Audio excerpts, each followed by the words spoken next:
जब लग गुरु मिले न साचा, तब लग गुरु करो 10 पांचा। क्या गुरु बदल सकते हैं? क्या गुरु बदलने से पाप लगता है?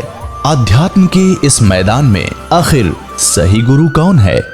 गीता जी में वर्णित तत्वदर्शी संत कौन है? इन सभी प्रश्नों के उत्तर जानने के लिए अवश्य सुनिए जगत गुरु तत्वदर्शी संत रामपाल जी महाराज के मंगल प्रवचन। अब मेघ मार दी उसकी, परमात्मा ने बढ़ाकर उसकी खत्म कर दिया कि नहीं मरेगा। और ये है समर्थ की शक्ति। लेकिन हम सत्संग के अभाव से फिर विचलित हो जाते हैं। उसने अपना फिर जीवन नाश कर लिया मूर्ख ने। वो फिर हमारे गांव में ब्याह गया था, 27 साल का हो रहा था, और हमने उसका खूब याद है ये बातें। तो पुण्यात्माओं, आपका सौभाग्य, आपने ये वचन भी सुनने को मिल रहे हैं। न काल तो आपके कान के छींट भी ना लागने देश ज्ञान की। कोई कितना फंसा रखा है, कोई कितना उलझा रखा है, कोई वैष्णो देवी पर जहाँ बेचारे इतने पहाड़ों पर चढ़ जाते हैं, कोई सालासर जा रहा है, कोई बालाजी जा रहा है, कोई मंदिर मस्जिद गुरुद्वारों में ही अपना भक्ति का आधार बनाकर जा रहा है। ये सब काल के द्वारा भ्रमित कर दिए। अब ये ज्ञान शुरू किया परमात्मा ने, और जो यहाँ आएगा उसका कल्याण अवश्य होगा और उसके ये सुख अवश्य मिलेंगे उनको।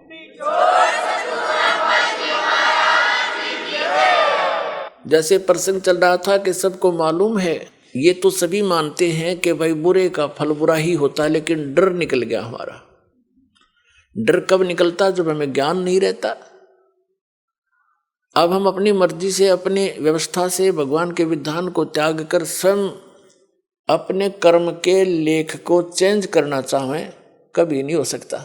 जिस समय कंस ने अपनी बहन देवकी का विवाह श्री वासुदेव जी से किया, श्री कृष्ण जी के माता पिता थे वो, और कंस उनका मामा था, तो उसने बड़े प्यार से अपनी बहन का विवाह किया और उसको सी ऑफ करने के लिए अपनी नगरी की सीमा तक छोड़कर आते थे।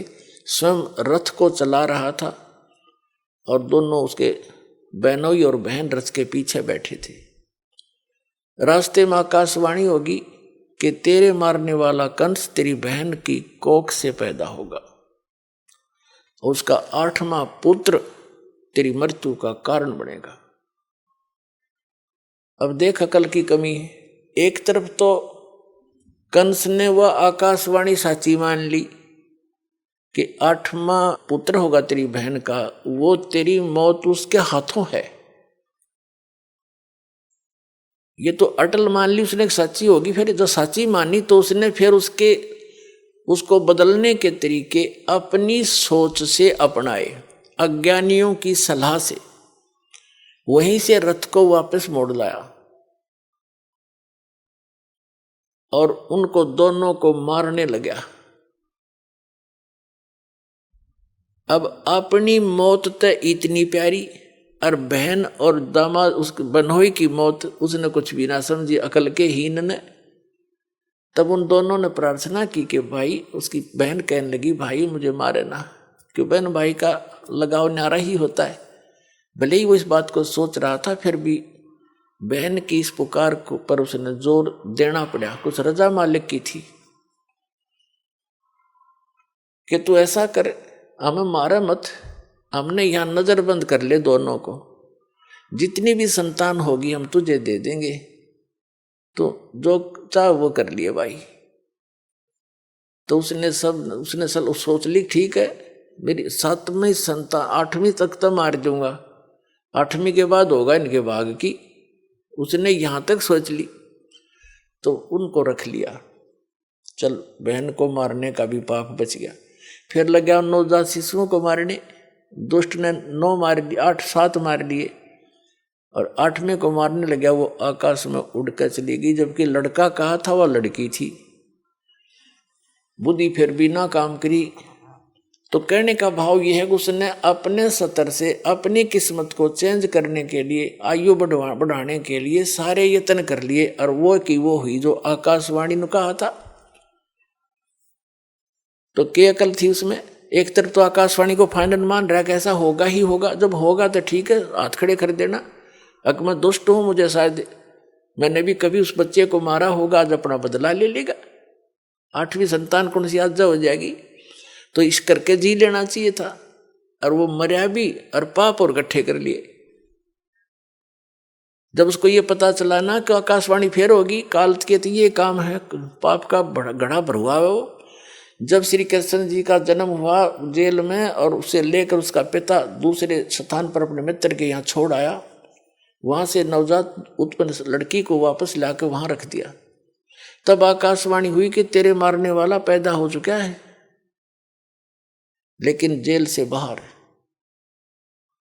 अब उसने सोचा भी आसपास के नगर के जितने भी उसके राज्य में नवजात शिशु थे, 1 दिन का, 2 दिन का, 10 दिन का, महीने के, 6 महीने के, साल के, 2 वर्ष के, 5 वर्ष तक के बालकों को सबको मरवा दिया दुष्ट ने, एक अपनी जान बचाने के लिए।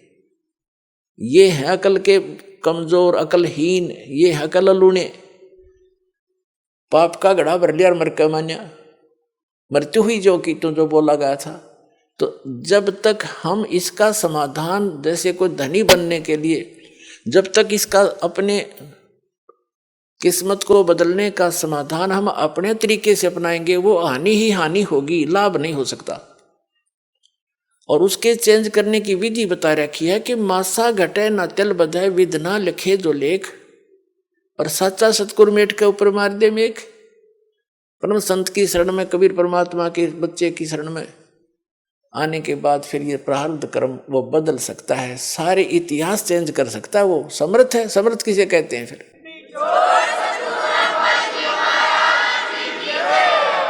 अपने आत्मा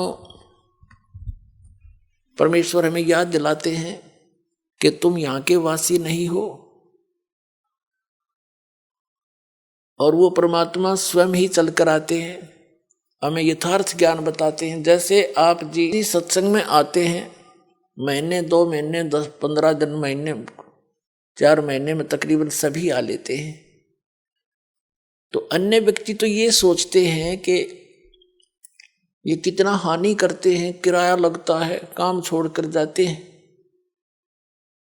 पुण्यात्माओं, आप जी को ये ज्ञान होना चाहिए कि आप जहां से चलते हो और यहां तक जो भी आपका किराया भी लगता है, वो भी परमात्मा के पुण्य में है, आपका धर्म में लग रहा है वो पैसा, वहां से लेकर यहां तक। और जो दान धर्म करते हैं, आपको वो तो डायरेक्ट दिखाई देता है कि मैंने दान डाला है, मेरा पुण्य हो गया, लेकिन वहां से यहां तक आने और जाने का जो आपका किराया है, वो भी आपके धर्म में लिखा जाता है। अब बगैर ज्ञान के हम ऐसे उलझे रहते हैं, अपने आप धनी बनने के लिए 100 तरीके अपनाते रहते हैं। परमात्मा कबीर जी कहते हैं, कल्पे कारण कौन है, कर सेवा निकाम, मन इच्छा फल देऊंगा जो पड़े मेरे ते काम। कि मेरे सतर का, जो भगवान के सतर का तेरा कोई ऐसे कार्य आवेगा, कोई आपत्ति आवेगी, तो फिर कहता है तू चिंता ना करना, तेरा मन इच्छा फल दूंगा तुझे। यदि तू परंतु रहना पड़ेगा तूने मेरी मर्यादा में। भगत की कैसी मर्यादा है? भगत और जगत का आपस में मतभेद सदा से रहा है। इसका कारण क्या है? इसका कारण यह है कि भगत की परंपरा, मर्यादा जगत से भिन्न बन जाती है, और जिन परंपराओं को लेकर वो पहले समाज में चल रहा था, इतने वजन को उठाकर इस भक्ति मार्ग पर प्राणी चल नहीं सकता। जैसे कोई यात्री है, यात्रा कर रहा है, वो पहले ही सोच लेता है आवश्यक वस्तुएं ही लेकर साथ चलूं, अधिक गठड़ी उठाने सफर नहीं कर पाऊंगा, उसको अंडरस्टूड होता है, तो वो ज्यादा नहीं बांधता, एक थैला छोटा सा काख में टांगा, आवश्यक वस्तु डाली और सफर पर चल पड़ता है। जो भक्त बन गया वो परमात्मा के मिलने वाले मार्ग पर चल पड़ा, और जो भक्त नहीं बना वो वही बैठा अपने घर पे। वो उस वस्तु को प्राप्त नहीं कर सकता। तो उसकी मर्यादाएं कुछ अन्य हैं, उनसे हटकर हम अपने सीमित करके इस सफर पर चल सकते। तो इसी प्रकार जगत और भगत की आपस में मतभेद बना रहता है कि ये तो ऐसे भी नहीं करते, ये त्योहार भी ना मनाते, ये तो दहेज भी ना देते, ये लेते भी को नहीं। तो इस तरह के हम नहीं कर सकते, क्योंकि हमें ज्ञान हो गया कि आज हम किसी से लेते हैं, कल देना पड़ेगा। तो क्यों सिर में दर्द कराया फिर देने के लिए? जैसे आज कोई रिश्वत ले रहा है किसी से, 5,000 10,000 20,000 ले ली, और वो उसने देनी पड़ेगी फिर उसको आगे चल के अगले जन्मों में।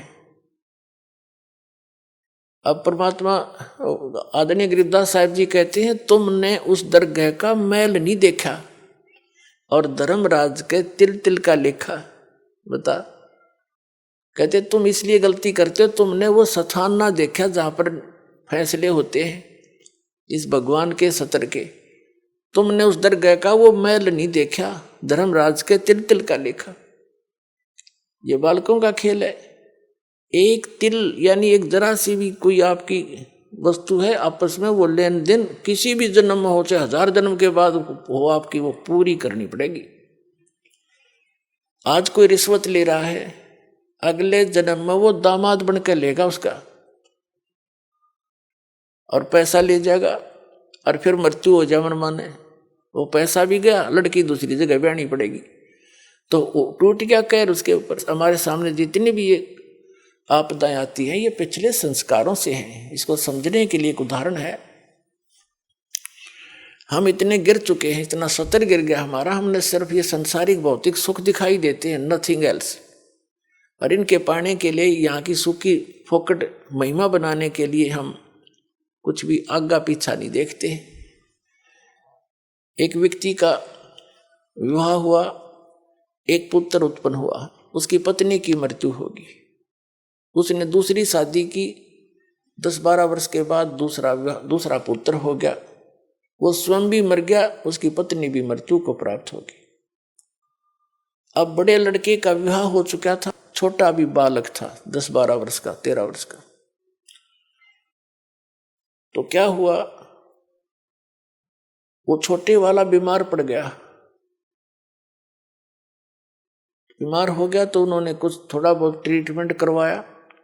फिर किसी ने बताया कि इसको वहां ले जाओ, हफ्ता 10 दिन वहां रखना पड़ेगा, कितने पैसे लगेंगे, 500 रुपये का खर्चा होगा। उस समय 500 रुपये आज के 5 लाख से भी ज्यादा समझ लो। तो उन्होंने विचार किया कि 500 रुपये वहां लगा देंगे, और फिर इसने ये मृत्यु को तो निकट है, ये मर जा तो बढ़िया, सारी संपत्ति इसकी हमारे नाम आवेगी, काम आवेगी।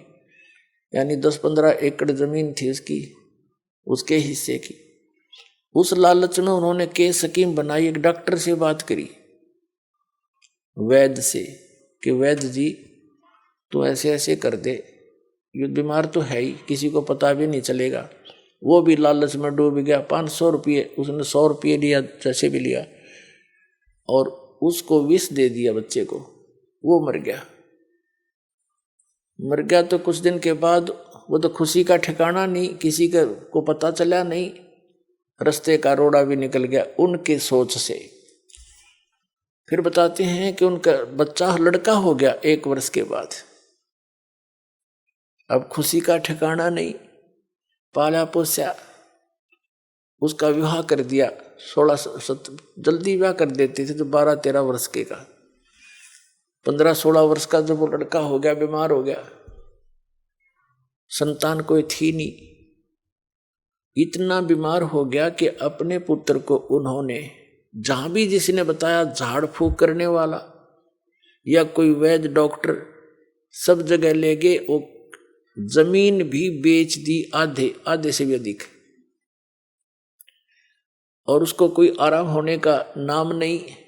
एक दिन वो उसका पिता बैठा, लड़का लेटा हुआ चारपाई पर, कति अस्थि पिंजर शेष था। तब उस लड़के ने कहा कि भाई साहब, अपने पिता की तरफ मुंह करके कहा, भाई साहब अब उसने सोचा तो कति इसकी बुद्धि भी खत्म हो ली, मुझे भाई कहने लग गया। कहा कि भाई साहब मेरी लकड़ियों की व्यवस्था कर ले और एक कफन तैयार कर ले। वो कहता है बेटा मैं तेरा बाप हूं, मैं तेरा पिता हूं, भाई नहीं हूं। बोला नहीं तो मेरा भाई है। अरे सुन ले राम कहानी, मैं तेरा वही भाई हूं जिसको तूने विष देकर मारा था। और किस लालच में कि यह संपत्ति तेरे नाम हो जाएगी। यह संपत्ति भी मेरी आली सारी तूने बेच बेच के मेरे ट्रीटमेंट पर लगा दी है। अब केवल तेरा मेरा हिसाब एक कफन और लकड़ियां का रह रहा कर ले तैयार। तब उसकी वह बुद्धि के सक्रिय खुल गए। अगर सचमुच मैंने तो नाश करया, भाई मारा और संपत्ति भी गई। रोन लग गया आंखों में पानी भर के। तो वो लड़का कहने लगा ये भी रोन दौड़ तो कुछ ना पाखंडी, तो अपनी तैयारी पकड़े। अब उसने उस समय विवेक आया कि भाई ठीक है, जैसा इस नीच ने करया मेरे तो आगे आगी। इबोर तो संतान मेरा हो को नहीं, इकलौता पुत्र था तो मरेगा, मेरा तो वंश नष्ट हो गया। जिसा मुझे मैंने किया ठीक मिला मुझे तो। पर एक बात और बता दे, जो या तेरी पत्नी है, तेरी मृत्यु के बाद अब इसको जीवित जलाया जाएगा, क्योंकि सती प्रथा थी उसमें। पति मर जाता था तो पत्नी से पहले तो पत्नी को जिंदा जलाया जाता था चिता में, जैसे मुर्दे को फूकते, उसको सती कहते। अब इसका क्या दोष, इसने अब इसको जिंदा जलाया जाएगा। तब उसने बताया कि वो डॉक्टर कहाँ है जिसने मुझे व्यस दिया था, वैद्य। उन्होंने बताया कि आपके 2-3 वर्ष के बाद उसकी मृत्यु हो गई थी। तो उस लड़के ने बताया कि ये वही है, ये डॉक्टर मेरी पत्नी, अब यो भी भोग लेगा अपने करे हुए को। तो पुण्यात्माओं, ये भले ही आपने कथा लगती हो पर विधान है परमात्मा का। यो तुमने उस दरगाह का मैल नहीं देखा और धर्मराज के तिल तिल का लेखा, एक एक पाई पाई का हिसाब होगा वहां पर। तो इस प्रकार हमने परमात्मा पर विश्वास करके, और जो साधना दास बताता है इसको करके देखो और फिर लाभ देखिए उस परम पिता के। आपकी किस्मत से न्यारे देने लगेगा आपने, आप सोच भी नहीं सकोगे भगवान, हम तो सुना करते भगवान ऐसा कर देता है, पर और आज हो रहे हैं हमारे साथ। आपके कई दिन में समझ में नहीं आओ यू हुआ कैसे, यू कार्य कदे सोच भी ना सकते, यू तो किसी तरह भी होने का नहीं था, और ऐसे कर देगा आसानी से, आप सोच भी नहीं सकते। और फिर आपका विश्वास और दृढ़ होगा, ऐसे भक्ति में लग जाओ। जैसे परमात्मा ने एक एग्जाम्पल दिया, खुद मालिक ने आके, कुल धनी ने, कबीर भगवान ने, कबीर परमेश्वर काशी में एक धानक बनकर रहा। अब परमात्मा का विधान है कि वो स्वयंभू है, उसकी लीला में लिखा है, वो उसके गुणों में लिखा है। और वो सतलोक से, सचखंड से, जहां भी वो रहता है, हम उसको किसी भी नाम से उस स्थान को पुकारते हैं। अमरलोक कहो, सतलोक कहो, उसको झूलोक कहो, तो वहां से रहता है वो परमात्मा। नर आकार है, राजा के समान वहां बैठा है, सिर पे मुकुट है, सिर पे छत्र है, सफेद वस्त्र है, सफेद कलर है, सफेद ही उसका प्रकाश निकल रहा है उनके शरीर से। करोड़ सूर्य मिला दे, करोड़ चंद्रमा एक रोमकूप की इतनी शोभा है। और वहां सफेद पृथ्वी है, वो सफेद, जैसे यहाँ की पृथ्वी का कितना बालू रेत जैसा रंग है, लाल लाल गेरुआ सा, कहीं पर काली मिट्टी है, तो वहां का सभी मिट्टी बहुत चमकीली है, सफेद है, उपजाऊ गणी है। उस सतलोक ऐसा स्थान है, एक पृथ्वी है। और ये नकली जितने भी सतलोक के गुणगांव हैं, सचखंड बतावे हैं, ये राधा स्वामी पंथ, जय गुरुदेव पंथ, बिहानी जनोद वाला पंथ, ठाकुर वाला पंथ, किसी ने देख ले, कबीर पंथियों को देख लो, इस दास के अतिरिक्त कोरी उआ बाई बकरे, और जय गुरुदेव पंथ, और ये सच्चा सौदा सरसा वालों का, और जगमाल वाली वाला पंथ, ये सभी वहां कहते हैं वहां तो प्रकाश ही प्रकाश है, चेतन प्रकाश है। और मुक्त जीव वहां जाकर उसमें मिल जाती, लीन हो जाती है, बस जाकर बूंद समुद्र में। एक आधा चतुर कबीर पंथी कहता है आत्मा तो डॉट रूप में रहती है, बिंदु बिंदु, खाक देखा उन्होंने परमात्मा को, मूर्ख बना रखा। तो ये सभी अभी तक भ्रमित थे, इनका अनुभव निल था, इनका भक्ति विधि सही नहीं थी, इनका ज्ञान भी गलत था, इनके मंत्र भी गलत थे। पांचों नाम काल के जाप करें, बात करें सतलोक जान की, टिकट कटारे लोकल बस की, बात करें अमेरिका जान की या अमेरिका से भारत आने की। तो ये कैसे बन सकती ये बातें? तो ये इनके नाम में गलत है वहां जाने वाले, तो कैसे पार होंगे? ये अंडरस्टूड है, क्योंकि हम इतने विश्वासी हैं कि जो गुरु बता रहे हैं फाइनल है बस, और सोचना ही नहीं। ना सोचो, वो शिवदयाल भूत बन गया है, बुक्की में बोला अपनी शिष्या में, सारे तुम बोलोगे, और समझदार है उन्हें सोचना पड़ेगा और कल्याण कराना चाहिए। दास की प्रार्थना है, पाछे बनी सो बनी पीछे, अब शेष तो बच जाओ। कितने दिन से शोर मचा रहा हूं, जेल में मैं चला गया तुम्हारे लिए, यह सच्ची कहने के चक्कर में, और कहूंगा आखिरी सांस तक, चाहे शरीर रहो या ना रहो, कोई बात है या?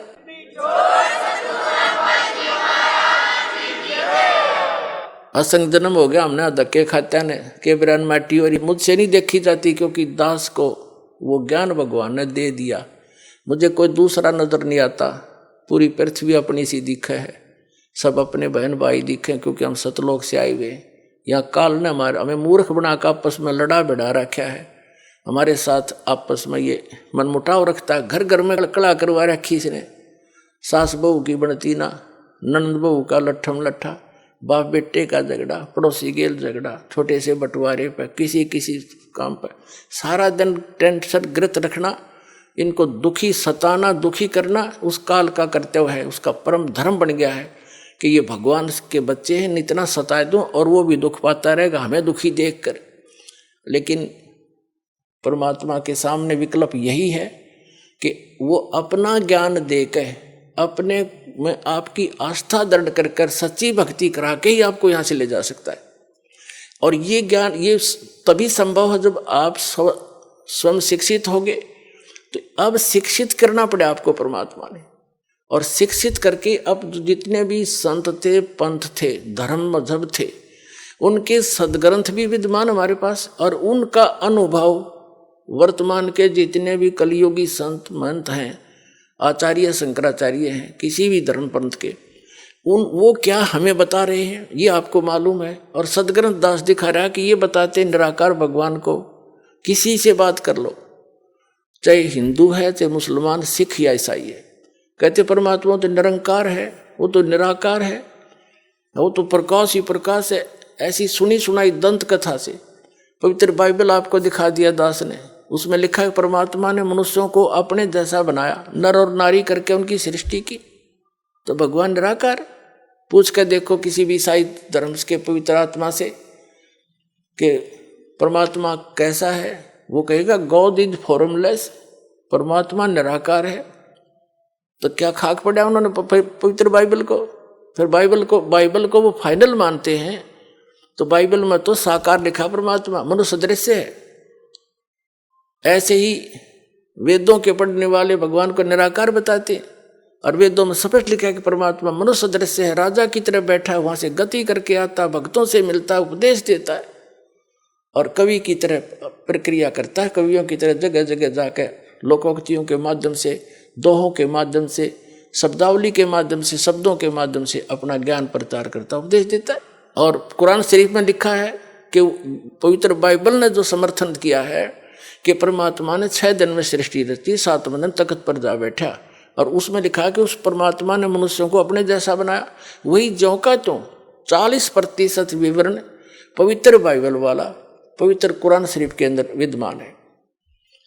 सूरत फुरकानी 25 में आयत नंबर 52 से 59 तक स्पष्ट किया हुआ है कि वो कबीर नाम का परमात्मा है। और कुरान शरीफ के ज्ञान देने वाला अल्लाह कहता है अपने पैगंबर हजरत मोहम्मद को कि आप इन काफिरों की बातों में मत आना, वो कबीर सुप्रीम पावर है, वो कबीर अल्लाह है, वो सर्वशक्तिमान है, सब कुछ कर सकता है, और इस वही है जिसने सबकी रचना करी, वो अपने बंधों के गुनाहों से खूब परिचित है। वो कबीर परमात्मा आपके पाप भी नाश कर सकता है, आपके कर्म के। वो वही है जिसने 6 दिन में सृष्टि रची, वो कबीर नाम है उसका। और 7वें दिन तख्त पर जा विराजा। उसकी खबर किसी बा खबर से पूछ देखो। जब तख्त पर जा बैठा निराकार कितना हो गया वो? मुसलमानों को पूछ लो भगवान कैसा है अल्लाह, वो तो बेचून है, बेचून मान निराकार। इन पवित्र वेदों को पढ़ने वाले इनसे पूछ कर देखो, अभी तक आपके पास सबका विधान है, हिंदू धर्म में तो आप जन्मे हो, इनका तो खूब पता आपको। ये भी कहते हो परमात्मा निराकार है, और आपने दास ने उन्हीं के अनुवाद को आपके सरोरू कर दिया। इन अंग्रेजों का कराया हुआ अनुवाद, इंजीनियरों का, इन आर्य समाजियों का आर्य निराकार बताएं, और खुद अनुवाद कर रहे हैं। भगवान राजा के समान देखा जाता है, वहां से गति करके आता है, भक्तों से मिलता है, उपदेश देता है, कवि की तरह घूमता है, और फिर भी निराकार बताओ। सबकी बुद्धि घुमा रखी काल ने। तो पुण्यात्मा अब रजा हुई है परमात्मा की आपके ऊपर। अब आपकी रुचि बनाएगी इन प्रमाणों को देख के, सचमुच सारी बात साची। और वह ऐसी सृष्टि है, वहां सब मुक्त प्राणी ठाठ से रहते हैं। जो सुख आप यहाँ खोज रहे हो वहां मिल जाएगा। और यहाँ तो आप रह ही नहीं सकते, चाहे राष्ट्रपति बन जाओ, और चाहे सारी पृथ्वी पर तो मकान बना ले, 100 कोठी बना ले, ये तेरी है नहीं। मूर्ख बना रहे तो वहां क्यों ना चल रहे? यहाँ तो जब तक यहाँ रहना है भक्ति कर, जैसा मालिक देता वैसे तो रहे। जो राखे तो ही रहूं, मेरा के चारा, और खाने जाद खरीद हूं गुलाम तुम्हारा। ये परमात्मा मैं तो आपका दास हो गया। अरदास की चिंता मालिक ने, नौकर की चिंता मालिक ने खूब बनी रहती है। ये दयालु मालिक है हमारा। जो मालिक हमने मान रखे है तो कसाई है, ये ब्रह्म ज्योति निरंजन काल, इसको हमने मालिक मान रखा था, ये तो कसाई है, ये तो आपके अपने स्वार्थवश रोके हुए। और जब हम दयाल की शरण में आएंगे तो हमारे सारे दुख दूर हो जाएंगे। तो कबीर साहब वो दयालु मालिक है, उसकी शरण में आ गए तो उसको सब पता है, मेरे बच्चे को क्या आवश्यकता है, मेरे नौकर को सब सुविधाएं देता है, क्योंकि उसके अंदर दया होती है।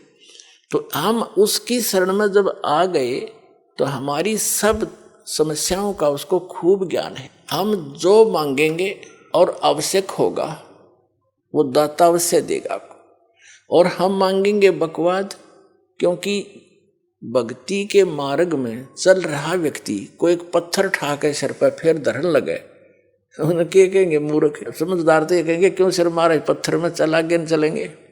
तो कहने का भाव ये है कि जो आप अनावश्यक वस्तु मांगोगे, जो आपके ऊपर पत्थर के रूप में होगा और भक्ति में बाधा करेगा इस सफर में, तो दाता वो दे को ना चाहते, क्योंकि आपको आवश्यकता नहीं है उसकी, और हम उसकी आवश्यकता मान रहे क्योंकि हम बालक है।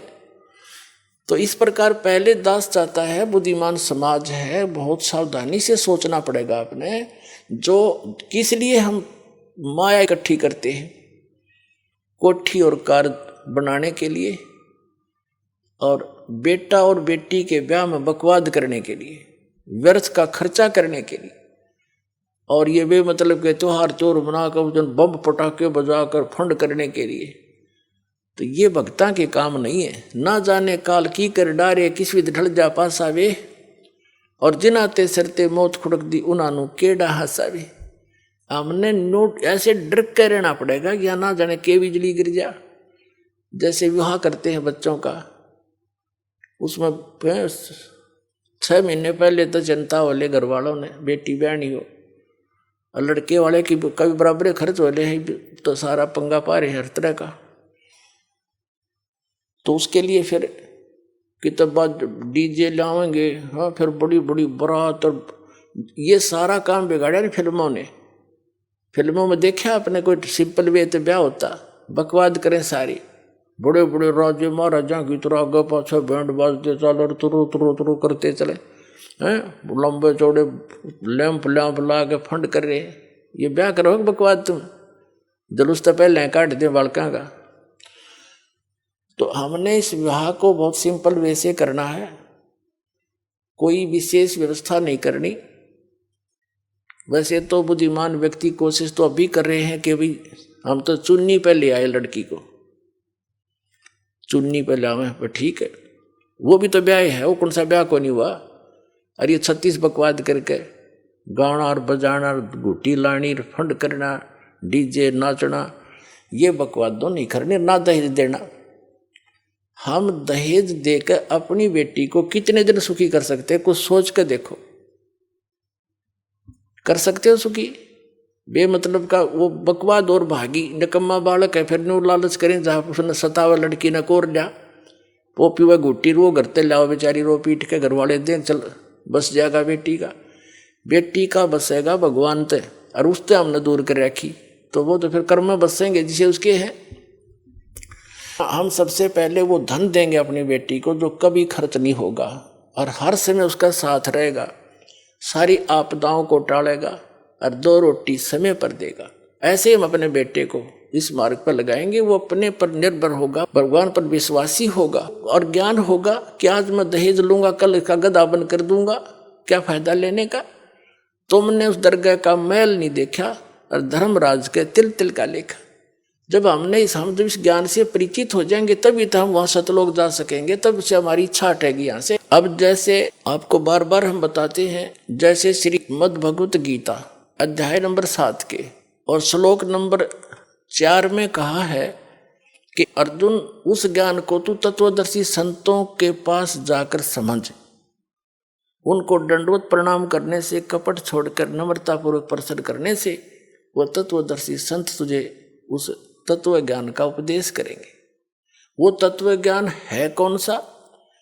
चौथे अध्याय के गीता जी के 32वें श्लोक में कहा है कि अभी तक जो ज्ञान तूने पहले सुना है 31 तक, चौथे अध्याय के 31 मंत्र तक, 25 से लेकर 31 तक, उसमें कोई कैसी क्रिया करता है, कोई कैसी भी कर रहा है, कोई देवता पूज रहा है, कोई स्वाध्याय करता है, जैसे कोई गीता का पाठ कर लेता है, कोई ये सुखमणि साहिब का जाप कर लेता है, कोई वेदों के 5-4 श्लोक याद कर लिए उनको रोज रिपीट कर लेता है, कोई 5 बार की नमाज कर लेता है, और कोई मुंह पर पट्टी बांध कर तीक्ष्ण अहिंसावादी व्रतों को करता है, नंगे पैर घूमता है, और कोई देवताओं की पूजा करता है, कोई योगासन करता है, कोई खड़ा होकर तप करता है, कोई बैठ के करता है।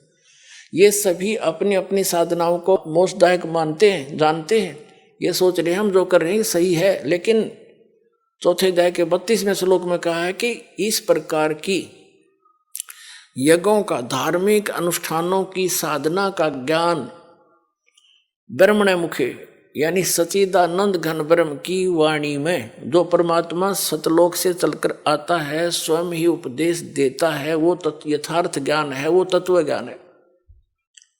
उसके अंदर विस्तार से कही गई है। यहाँ अनुवाद गीता अनुवादकर्ताओं ने गलत कर रखा अनुवाद।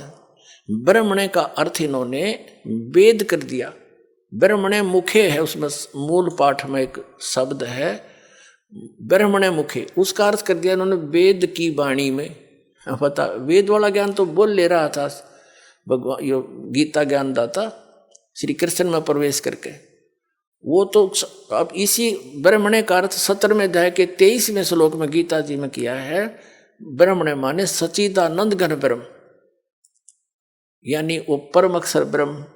8वें अध्याय के फिर आगे बताएंगे, वो अन्य परमात्मा है, वो समर्थ परमात्मा है, वो ब्रह्मणे मुखे, यानी यहाँ ब्रह्मणे का अर्थ समझो सच्चिदानंद घन ब्रह्म की वाणी में।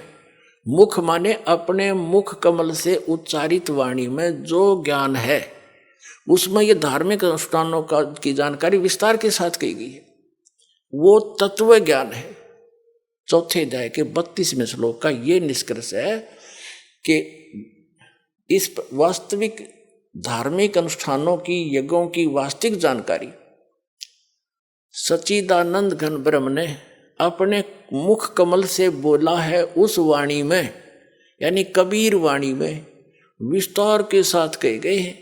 और उनको कर्म जान, यानी वो काम करते करते कर्म योगी होकर के उनको पूरा किया जाता है, और उसको जानने के बाद तो सभी कर्मों से मुक्त हो जाएगा, सभी पापों से।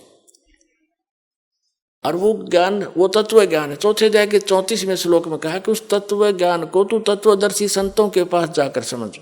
इससे सिद्ध है कि गीता ज्ञान दाता भी उस ज्ञान से अपरिचित है, नहीं तो लिख देता एक अध्याय और बना देता, ये हो तत्व ज्ञान। तो वो तत्वदर्शी संत कौन है? ये दास साध वर्तमान में है, ये सचकर मान लियो, थारे दच्चा चाहे ना दच।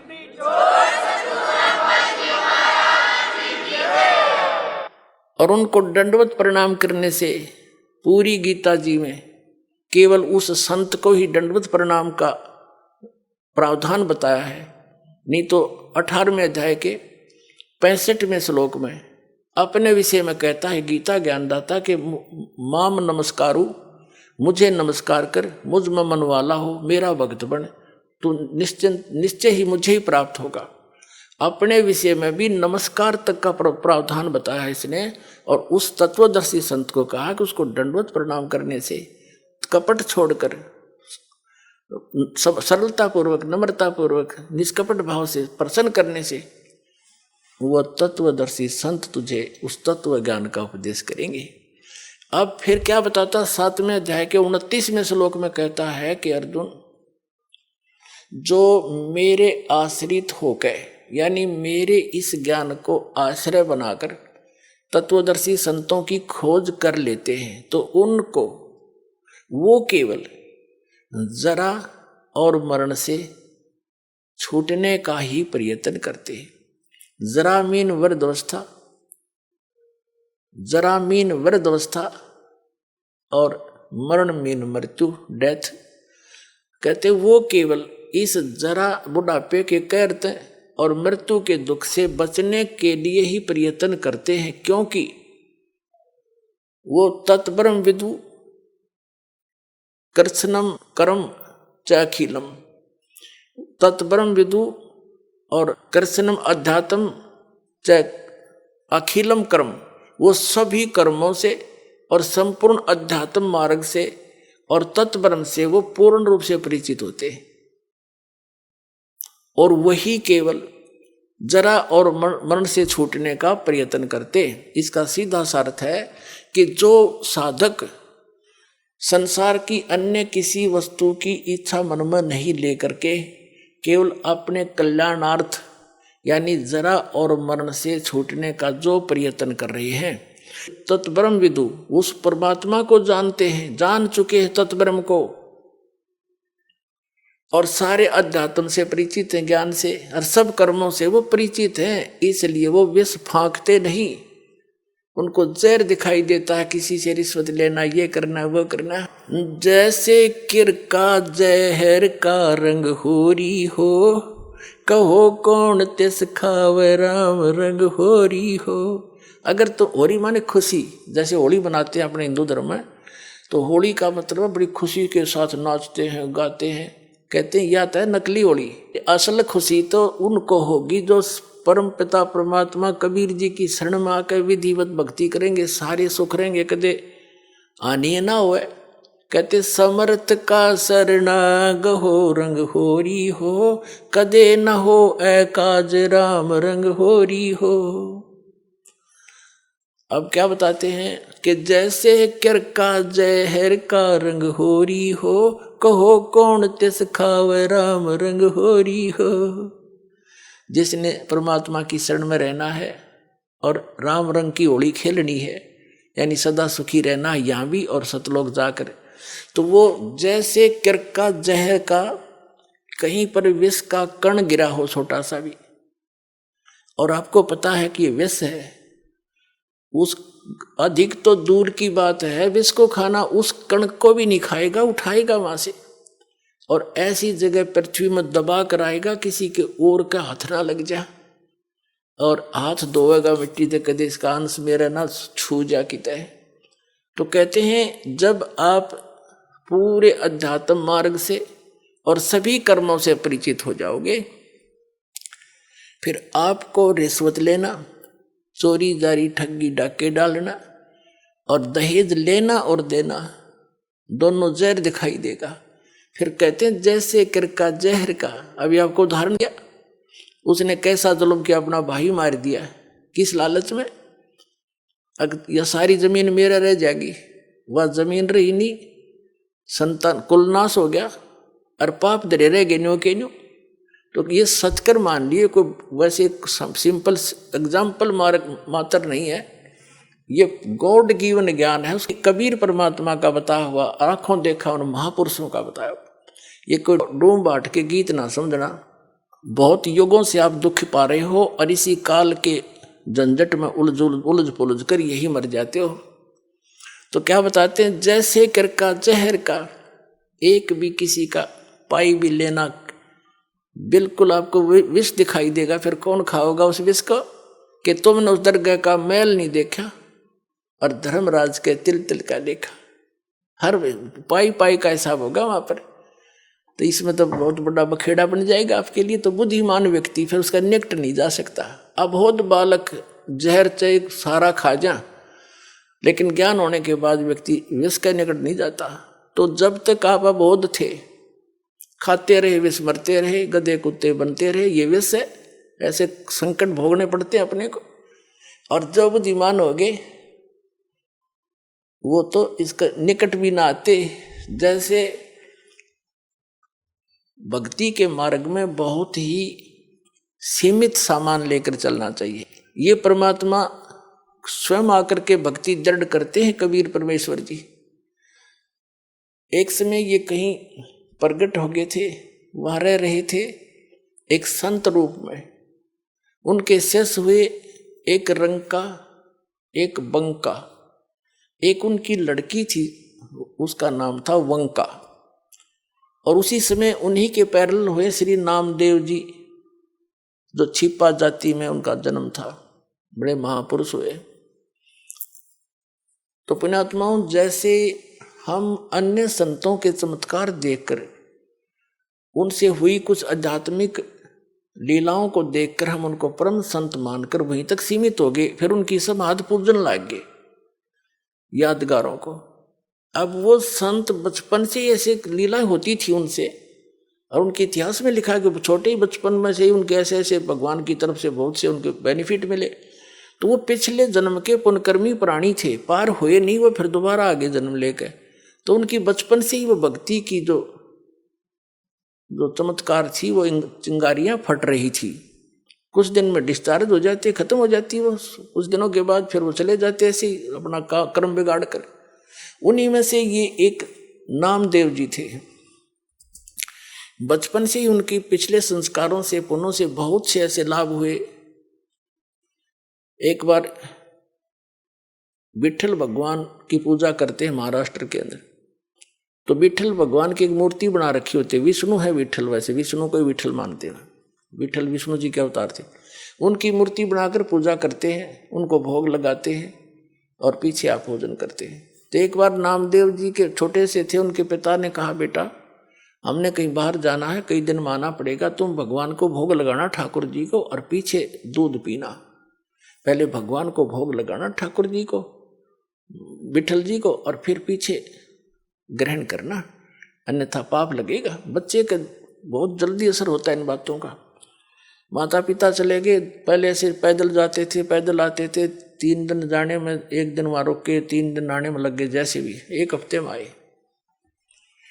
अगले दिन नामदेव जी ने नहा धोकर दूध का कटोरा भर के और विठल भगवान की मूर्ति का आगे रख के, जैसे माता पिता करते थे, पर्दा लगा के खड़ा हो गया, भगवान भोग लगा लो, भगवान भोग लगा लो।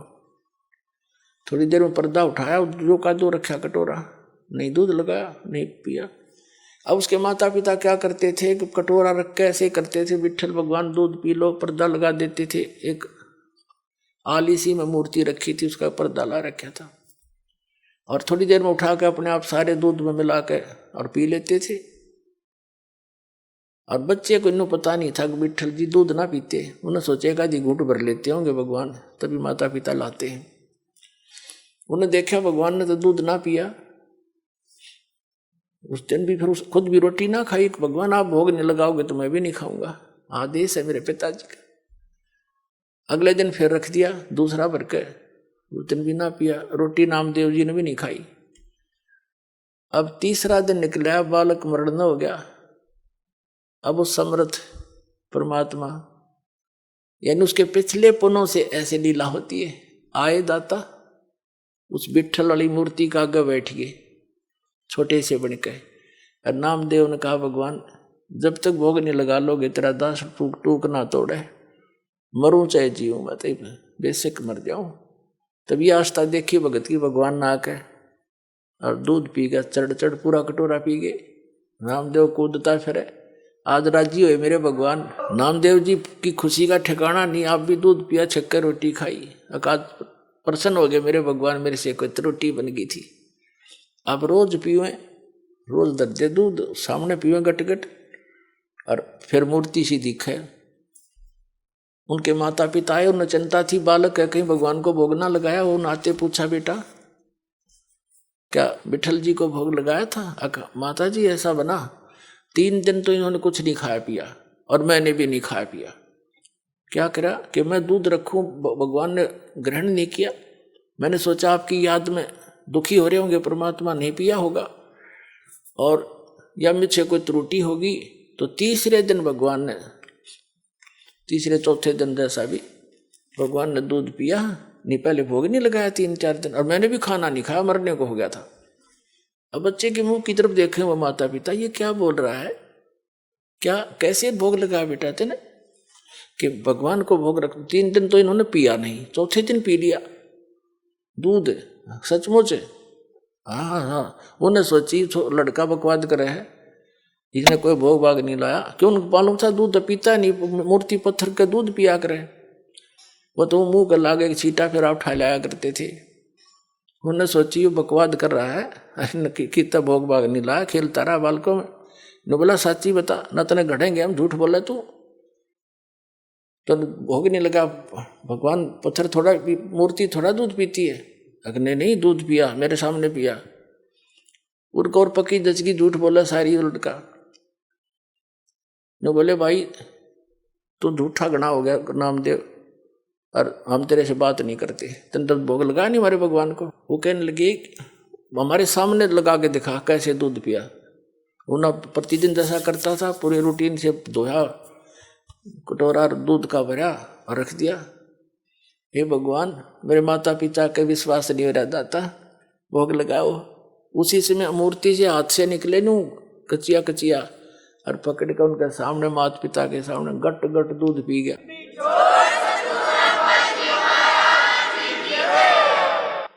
तब उसके माता पिता ने सारे गांव में बता दी, नगर में, कि विठल जी ने दूध पिया मेरे बेटे से, दूध पिया मेरे बेटे से। ये और गांव का जच्चा ना वो लागे कहने बकवाद करता है, पाखंड करता है, तो है झूठा कपटी, क्यों पाखंड फैला रहा है। मूर्ति कभी दूध पीती है। पंचायत होगी, चौपाड़ में बुला लिया नामदेव भी, उसका लड़का भी। पंचों ने फैसला किया कि हमारे सामने दूध पिलाओ भाई, जब मानेंगे ना तुम्हें देश से निकाल, गांव से निकालेंगे तुमको। तुम पाखंड फैलाते हो, अपने घर पर लोगों का चढ़ाने के लिए भ्रमित कर रहे हो, वहां बुलाने लग जाओगे कुछ दिनों में। अब समस्या आ गई, नामदेव भी बुला लिया। बैठ के नामदेव का पिता बैठ गया साथ में, नामदेव बैठा और कहा भाई क्यों बच्चा भोग लगा भगवान ने, विठल जी ने दूध पिया था? कहाँ जी पिया। अब ये रखी है मूर्ति अलग से सुथरी स्थान पर बनाकर सटेज सी रख रखी थी कि यहाँ पे ला के दिखा दे, ये दूध रखा।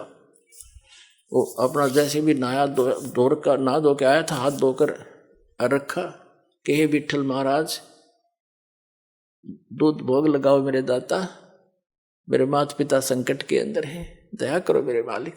उसी समय पंचों के सामने हाथ निकले मूर्ति से और गट गट दूध पी लिया। सारे देखे खड़े खड़े।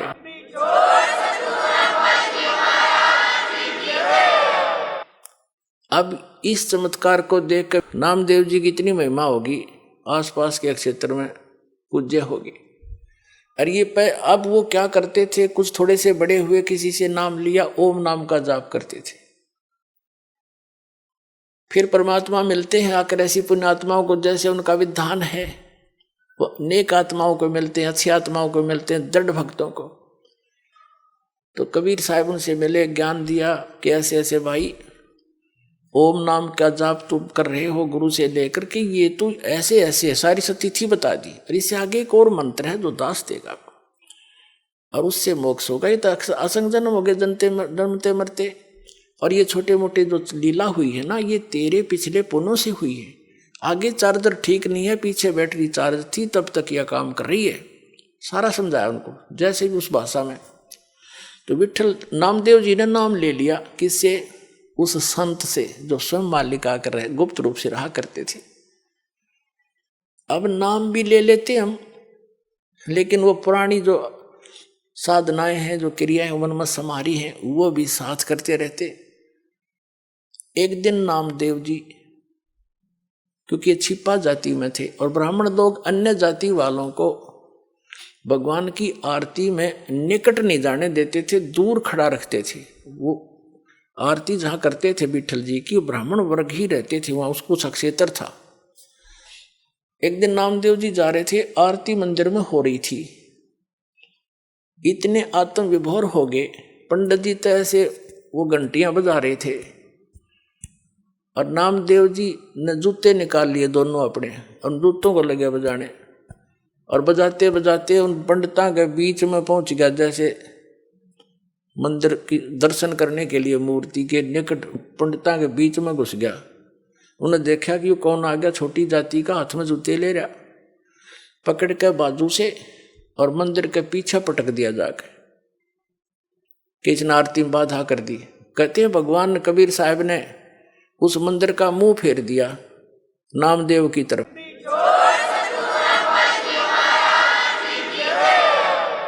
और पंडित जी पीछे घंटी पीटे खड़े खड़े पछला काने, तो नामदेव जी उठकर आगे। अगले दिन वो उनसे मिला, अपने गुरु बहनों से, भाई से, रंका, बंका और वंका। तो घर पे पहुंचा, वहां आते जाते रहते थे।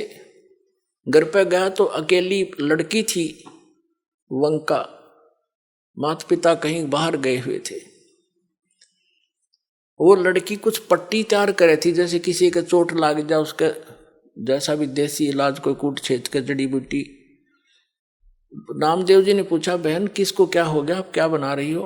अपने आत्मा भगत जो होते हैं वो भगत वाली भाषा बोला करते हैं।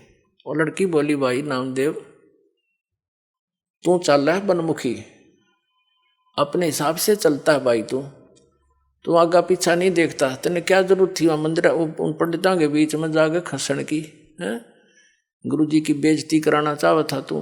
जब तेरी बेइज्जती देखी नहीं गुरु जी पे, और गुरुदेव ने जो तेरा मंदिर घुमाया है ना, उसके कारण गुरुदेव का चोट लग गई हाथ के, और उसके लिए पट्टी तैयार करो।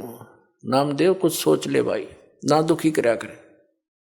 नामदेव ने सोचा, गुरु जी दिखे भी कोई ना वहां पर, और मंदिर घूम गया, उसने वहम हो गया था कि मेरी भक्ति ने कर दिया यू काम।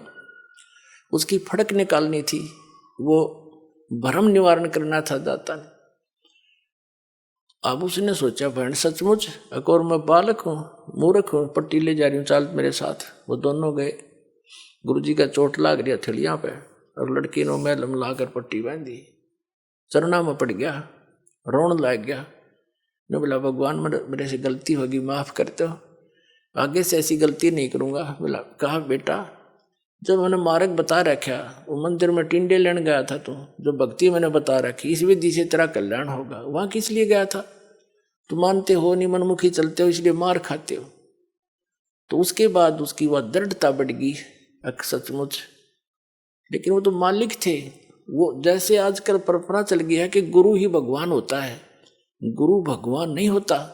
वो तो भगवान ना आए थे सीधे गुरु बन के, और अपनी भक्ति की सतिथि बना के रखनी थी। काल नो सोचा है नकली संत, नकली पंथ बना के, नकली नाम जाप करा के इनकी भगवान से आस्था हटा दूं। जो साधना ये करेंगे उससे लाभ तो होना नहीं, आपत्ति नो की नो पड़ेंगी आके, तो कुछ दिन में भक्ति छोड़ देंगे। और परमात्मा सोच क्रियाएं करता है, आप भी आते हैं, कोई एक आधा संत भी भेज देते हैं, तो अधिकतर स्वयं ही आए हैं मालिक ने, और स्वयं ही वो काम करा जो भगवान किया करते। तो वो तो भगवान और गुरु, वो तो वन, ऑल इन वन थे, वो तो सब कुछ थे दाता। लेकिन अन्य जो गुरु है वो गुरु है, और भगवान अन्य है।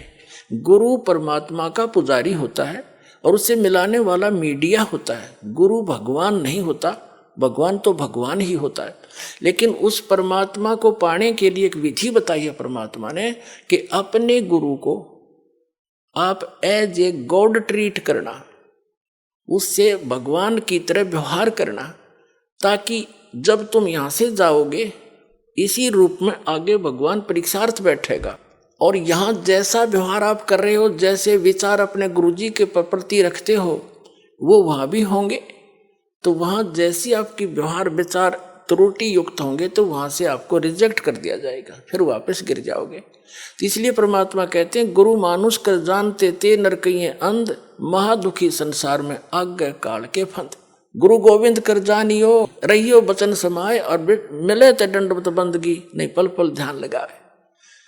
अब कहने का भाव क्या है कि जैसे ये दास है, इस दास के स्थान पर भगवान आ सकते थे, वो आ जाएं और आप उनको खोज रहे हो भगवान, अब यहाँ आ जाए वो भगवान, आपका कैसा व्यवहार होगा? जैसा इस दास के प्रति आपका है। अब उस परमात्मा के प्रति जो आपका भाव बनेगा और वो भाव इस दास के प्रति नहीं है तो वहां भी नहीं बनेगा आपका फिर उसके प्रति। अब जैसे परमात्मा यहाँ आ जाए आपको, जिसकी आप खोज कर रहे हो, तो किस प्रकार लिपटोगे उसके चरणों में, रोगे, मुंह की तरफ देखोगे, 100 बार शुक्र मनाओगे, भगवान बड़े भाग जाएंगे, दर्शन होगे। जिस भगवान को हम खोज रहे और वो आज इस दास के स्थान पर होता, वो तो हजारों बार हुए हैं, रहे हैं दाता, हम नहीं समझ सके।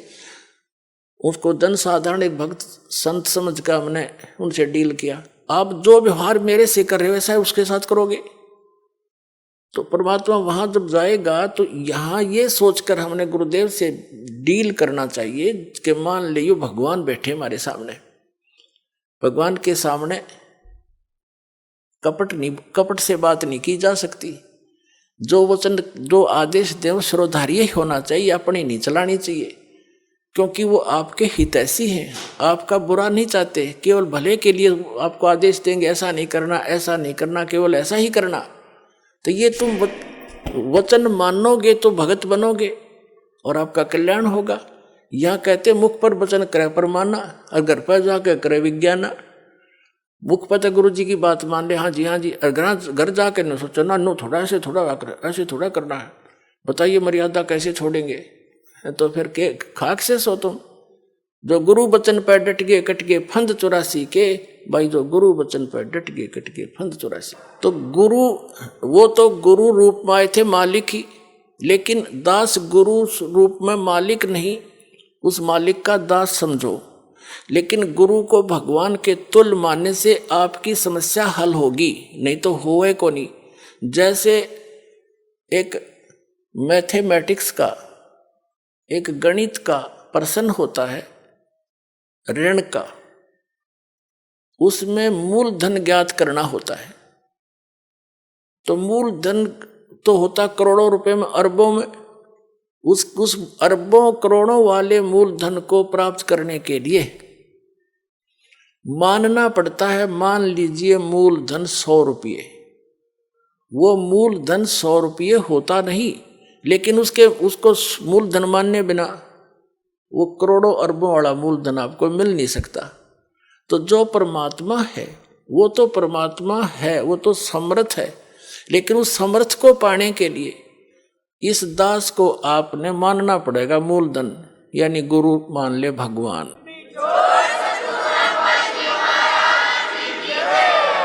तभी आपकी यह समस्या हल होएगी, नहीं तो कति नहीं हुआ, 0 नंबर आओगे आपके। तो इस प्रकार समझदार को संकेत बहुत होता है। अब प्रसंग चल रहा है कि फिर जब भक्ति मार्ग पर चल पड़ते हैं, घना सामान धर के सिर पर नहीं चला जाता है, ये परंपराएं हटानी पड़ेंगी। और जैसे भगवान रखे न्यो रहना पड़ेगा। जैसे कर का जैर का रंग हो रही हो, कहो कौन तीस खावे राम रंग हो रही हो। अब रंग का बंका झोपड़ी में रहते थे, वृद्ध हो गए थे, और क्या करते थे, जंगल से लकड़ी तोड़कर लाते थे, उसको बेचकर अपना खाने जोगा रखकर बाकी गुरुदेव के चरणों में भंडारे में लगा देते थे। एक दिन नामदेव जी गुरुदेव यानी कबीर परमात्मा गुरु रूप में आए हुए थे, उनसे कहने लगे, गुरुदेव आपके 2-3 भक्त हैं, कितने निर्धन हैं, इनको कुछ धन दे दो, इनका टाइम भी पास हो जा, भक्ति भी घनी कर ले। अब परमात्मा ने सोचा कि नामदेव तो बालक है, कति श्रद्धा बतेरी है, पर इसमें विवेक बना नहीं। अरे भक्ति करें और ये कौन से बर्तन बनाओ हैं। वहाँ से लकड़ी तोड़ी, वहाँ तक लकड़ी तोड़ने जाते हैं तो मंत्र करते जाते हैं, लकड़ी तोड़ कर सिर पर धरी मंत्र करते आते हैं। भक्ति मत बाधा है नहीं। और लेकिन नामदेव जी की उस समय समाज की सोच घड़ी थी, उस बच्चे को भी सेट करना था अपने को। तो परमात्मा ने कहा भी ठीक है चल धन दे देता हूँ, पर मैंने कोशिश बहुत करी है भाई, ये रखते नहीं धन ने, मैं देता हूँ ये सारा ही दान कर देते। नो बोला जी ना दान दो पैसे दो, बोला ये लेते नहीं और ना मांगते कभी मेरे तय। पर रामदेव ने कहा जी आप तो बिन मांगे भी दे देते हो। अक भाई दे तो दूंगा पर ये लेते नहीं मेरे से। अब नामदेव जी के या गला उतरा नहीं, भाई इतने दुखी हो रहे क्यों ना लेंगे पैसा, तो ले ही लेंगे ये। कबीर साहब बोले, परमात्मा बोले गुरुदेव रूप में कि अच्छा भाई आज इनको वो पैसे देते हैं। गहने ले लिए, गहने आभूषण सोने के चांदी के अच्छे 2-3 किलो एक थैले में लेके नामदेव और गुरुदेव दोनों उस रास्ते में खड़े हो गए, झाड़ के आड़ में ओट में, जिससे वो दोनों रंका और बंका लकड़ी तोड़कर लाते थे। अब रंका तो आगे चल रहा था, बंका थोड़ी पीछे रह गई थी। थोड़ी फैसला था अपने सफर में थोड़ा बहुत, यानी 100-200 फुट का। तो उससे परमात्मा ने क्या किया कि जिस रास्ते से वो आ रहे थे वहां पर वो आभूषण डाल दिए और उस झाड़ के पीछे जाकर दोनों छुप गए। अब आगे आ रहा था रंका, उसने देखा गहने पड़े हैं, और औरत जो है गहनों को देखकर लालच में आ जाती है, कहीं बंका अपने कर्म ना बिगाड़ ले। उसने पैर के साथ उस पर मिट्टी डालनी शुरू कर दी, सिर पर लकड़ी थी, पैर से रेता डालना शुरू कर दिया। अब बंका ने देखा मेरे पति रुक कैसे गए, कोई पैर में क्या हो गया इनको। उन्हें ध्यान से देखा ये तो आभूषणों पर मिट्टी डाल रहा है। वह भी समझ गई इस बात ने। वो कहने लगी कि चलो चलो आगे, क्यों मिट्टी पर मिट्टी डाल रहे हो, आगे चलो। अब दोनों छोड़कर आगे चले गए अपना। तो परमात्मा बोले नामदेव देख लिया तने, ना लेते मैं क्या करूं भाई। अपने आत्माओं एक दिन क्या हुआ, सत्संग चल रहा था, गुरुदेव सत्संग फरमा रहे थे और रंका और बंका दोनों पति पत्नी सत्संग में विद्यमान थे, चर्चा चल रही थी। अकेली लड़की घर पे थी झोंपड़ी में।